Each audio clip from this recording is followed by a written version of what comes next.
Sir কি কিছু খুঁজতেছেন? বইগুলো কই? আমার বইগুলো ফেরত দেন। স্যার আমার তো পড়ালেখা করতে একদম ভালো লাগে না। আপনার বুঝি পড়াশোনার প্রতি অনেক আগ্রহ, ভালো লাগে? শুধু আমার না, এই দুনিয়ায় যত ছাত্র আছে, যত ছাত্রী আছে, সবারই পড়াশোনার প্রতি আগ্রহ আছে। আপনাকেও থাকা উচিত।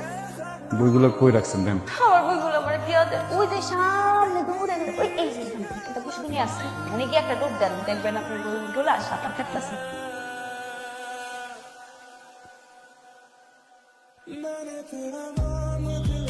ঋতু ঋতু কি হয়েছে আম্মা? এই যে মাস্টারের খাউন্ডা দিয়া তারে চাই কি তুই খাবারটা দিতে পারতা, আমার কেন প্রথমে দিতে হইব? তোর বয়স যত বাড়তেছে দিন দিন বুদ্ধি শুধু হাঁটুর নিচে যাচ্ছে। ধর খাউন্ডা দিয়া।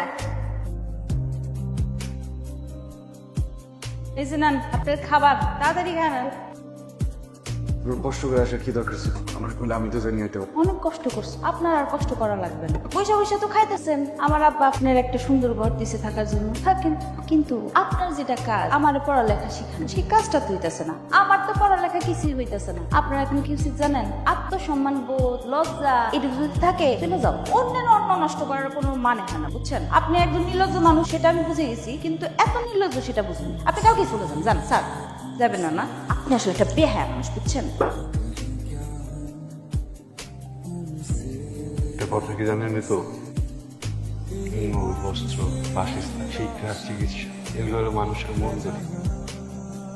ওই অধিকার মানুষ কখনো ভাও পায় না, অনেক পরিশ্রম করে। এখানে থাইকা আপনার পরে আমি তো পরিশ্রম, আমি ভাও খেতেছি না, পরিশ্রমের খাও, হালাল খাও। একটা কথা, কাল আমারে বলবেন পান্তা আমার অনেক প্রিয়, কালকে থেকে পান্তা দিলে পান্তা পছন্দ না। এই নে, পান্তা খান। প্রিয় দর্শক বন্ধুরা, আমাদের চ্যানেলটিতে প্রতিনিয়ত নাটকের স্ট্যাটাস ভিডিও ছাড়া হয়। আপনারা যারা এই ধরনের ভিডিও দেখতে পছন্দ করেন, অবশ্যই আমাদের চ্যানেলটি সাবস্ক্রাইব করে আমাদের পাশে থাকবেন এবং পরবর্তীতে কোন নাটকের স্ট্যাটাস ভিডিও দেখতে চান অবশ্যই কমেন্ট করে জানাবেন। ধন্যবাদ সবাইকে।